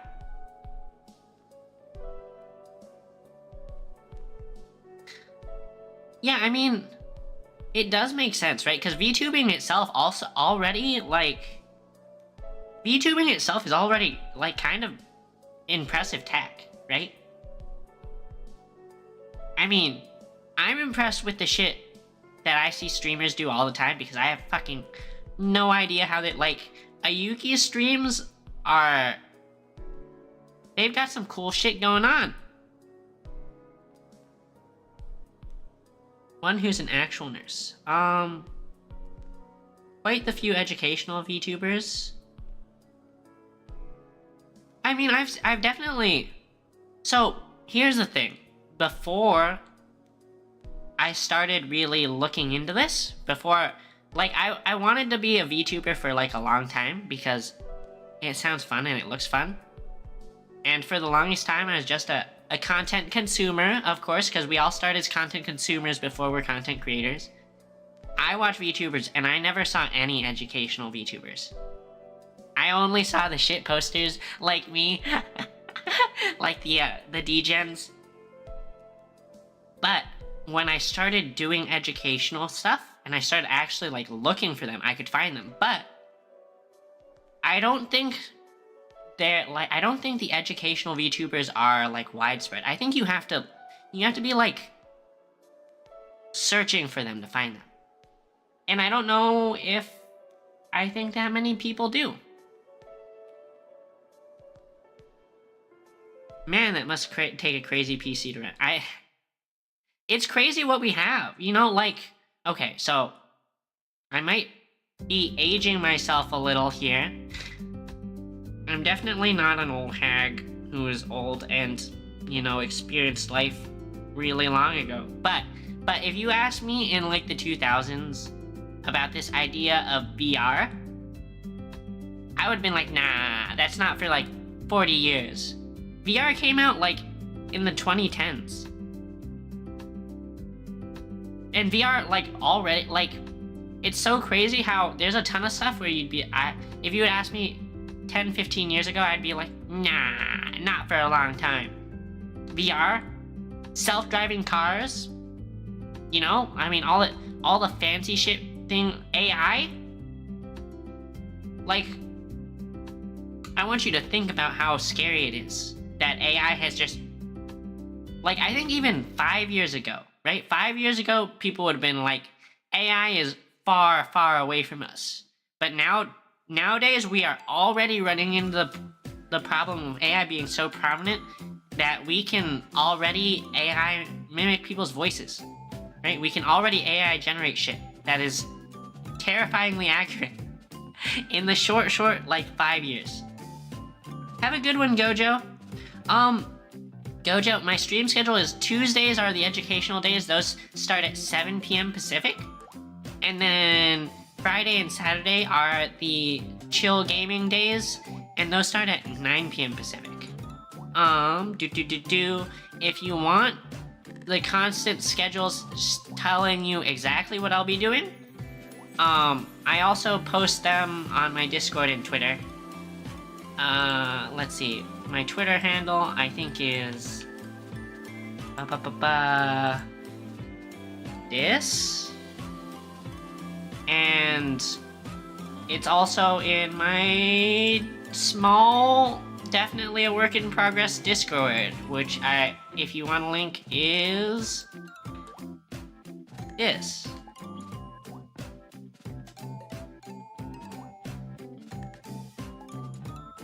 Does it work? Discord. I know I set up the bot, but I think something happened recently when I got, I don't know if you guys noticed yet, but I'm an affiliate, but casual flex of my recent affiliate status. But when I set up affiliate, I had to enable dual factor authentication, and I think that fucked up some of my Stream Elements stuff. So bot might be like a little messed up right now. But yeah, if you want to follow me on Twitter or join my Discord, you can find... I'll try and post my schedules there too. But thanks for hanging out, Gojo, if you're still here.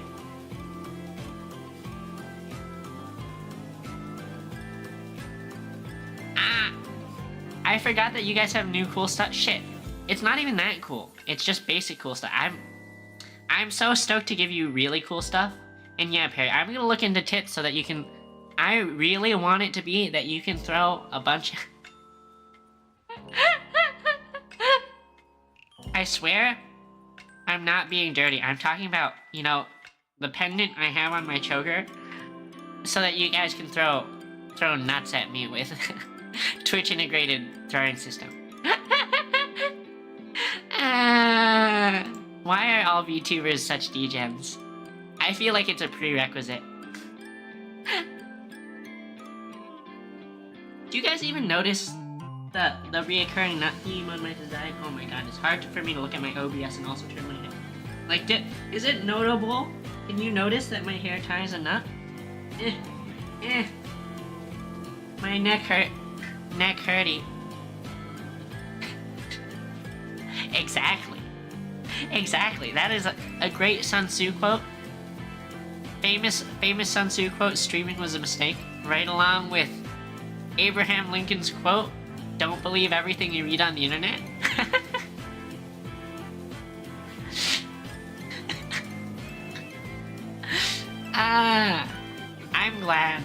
I'm glad that my viewers have similar senses of degen humor to me. Oh man, we're almost at the 2-hour mark, guys, which means we're probably gonna start prepping to wind down, because I mean, for now at least, I think I'm gonna try and keep my Tuesday streams, I'm gonna target 2 hours. Maybe as I get more comfortable, maybe we'll start doing longer Tuesday streams. I'd be super excited to do longer Tuesday streams. But I feel like in order for me to make the streams longer, I need to like start playing games, but I also sort of want to separate my gaming from my teaching.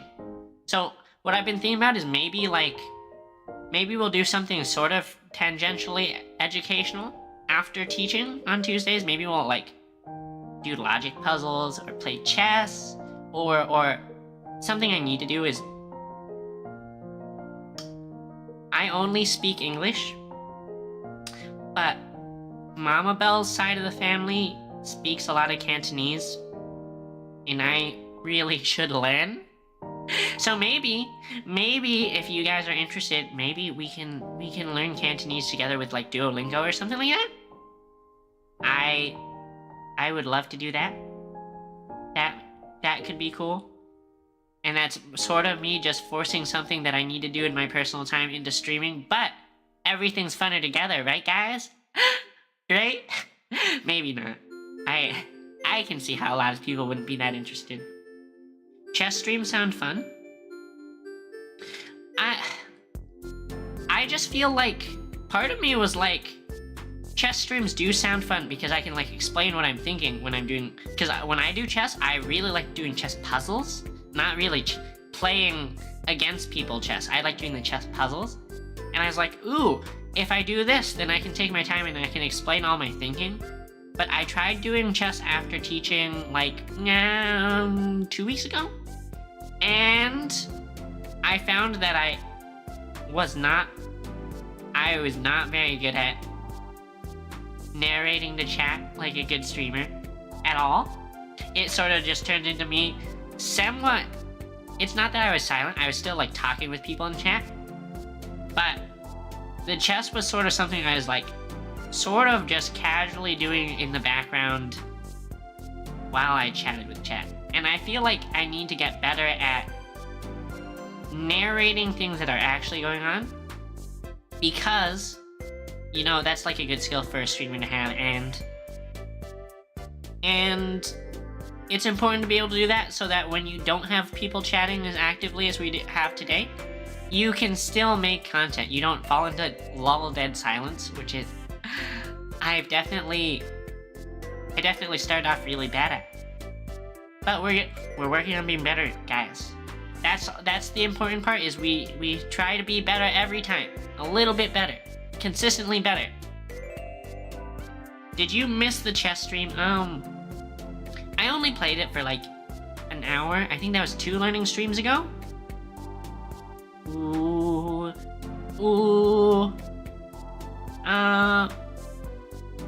Yeah, I think that was 2 learning streams ago.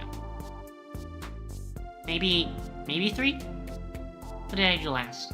Last time we did atomic packing structure and stuff like that. And then the time before that was memory. Also, guys, are you noticing my model like starting to lag kind of bad? My iPhone is stuttering kind of bad, and I don't know what to do about it. I don't want to buy a new one, but I literally don't use this phone for anything else, so there shouldn't be any bloatware. There shouldn't be anything crazy. Like, I have a cooler for it, so it shouldn't be overheating. I don't know how to fix it. I don't know. Wait, is this better? I did flip something that I realized maybe I should have had flipped earlier. Electromagnetism stream 3 weeks ago. Ooh! Was that the one we did chess afterwards? I can't remember. They're all blending together. Streamer debuff is real.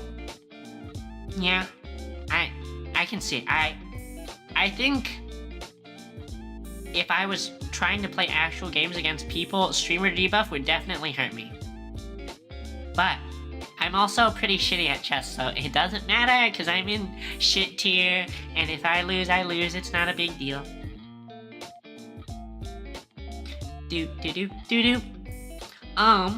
What else do I want to do soon?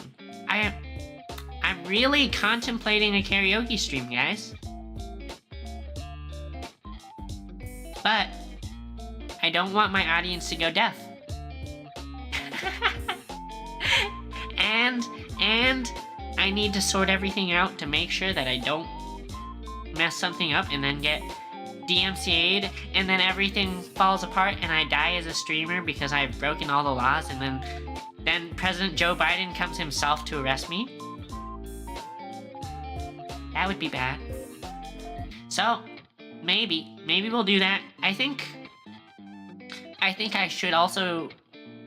should do some sort of celebration for getting affiliate. So maybe it'll be Twitch affiliate celebration karaoke. Huh? I like that idea. But I don't feel like the celebration can happen until we have emotes ready. So while those are cooking, we'll also cook ideas for karaoke. Yeah, I think it would be a really good one, because that's also like a great time to like get the energy up and get things pumping, you know? You get to hear my horrible dying walrus sing. But it doesn't matter because it's fun. And there's other stuff I want to get rolling. But some of the other stuff I want to get rolling is like far out. Like, I wouldn't mind doing maybe like VR chat or something else with a 3D model. What I would really like to do one day is to have a 3D model that I can sync with Beat Saber. And then you guys can watch me play Beat Saber. That would be so cool. That would be so cool. The technology exists, I just have no idea about it or how it works or where to find it, but that would be like when I fantasize about streamer things to do. That's up there. That's a Break a Bell streamer fantasy, alright. Boop doo doo doo. Doo doo doo doo doo doo doo. Give me 1 sec, guys. Need to quickly check something. Doo doo. Okay. Doo doo doo doo. It is. Shit, we're about to get ads. Alright. I will wait until ads are done, and then we'll maybe talk like a little bit more. And then maybe we'll probably call it in not too long. Because it's 9 p.m.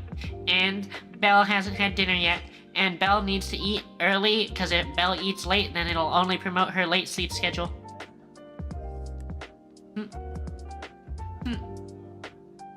Smile all cute like as I talk about what a gremlin I am.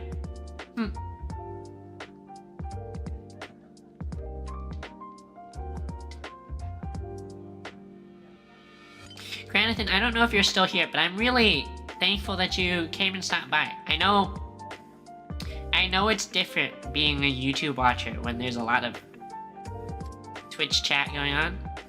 But I'm thankful that you still stopped by, and I hope that you didn't feel too neglected. Because I'm still trying to balance the YouTube versus Twitch. Do.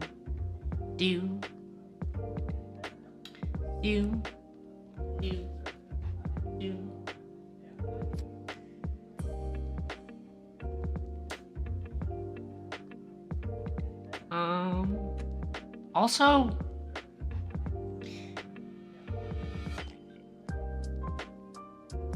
okay, I mean, that sounds morbid, the fate of the YouTube enjoyer, but YouTube enjoyers enjoy premium lurking privileges. VODs on YouTube are goated. If you're a lurker, YouTube is goated. Thanks, Penboo. Yeah, I don't know if I've somehow forced you into using Twitch more when you're normally a YouTube person, Penboo, because I feel like early on you mainly used the YouTube, but now you use Twitch because that's where other people are. I hope I didn't like end up with some weird peer pressure or something like that, or as a streamer, you know, end up with some sort of encouragement for you to do something that you don't normally like to do. But regardless, I appreciate the support wherever you support me. Twitch or YouTube or Twitter or wherever. I appreciate it. I'm happy to have you guys as content consumers.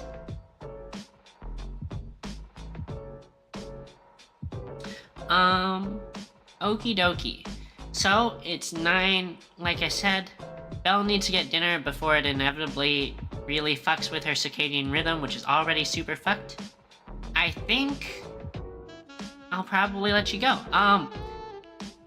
We will be back Friday, like I said, Friday, 9 p.m. Pacific. I guess that's midnight Eastern, or wherever time scale you... Friday, 9 p.m. Pacific. I think... Did I schedule Armored Core for that day or Wuthering Waves? I think it was Wuthering Waves, because the new update comes out. The new update is coming out, and we're gonna play, and we're gonna see cool stuff, and we're gonna look at cute characters, and it's gonna be great. So if you wanna come watch, you can come watch. If you don't wanna watch, that's also fine. Or if you're busy, that's fine. I hope you have a great Friday night. But we'll be back Friday, and then we'll be back Saturday. And then next week we'll do another teaching stream for those interested in the Tuesday teaching. But thanks for watching. Again, happy to have all you, my beloved viewers. And I'll see you guys next time. Hope you have a good one. Bye-bye. Bye-bye. Bye-bye. Love ya. Alright. Later.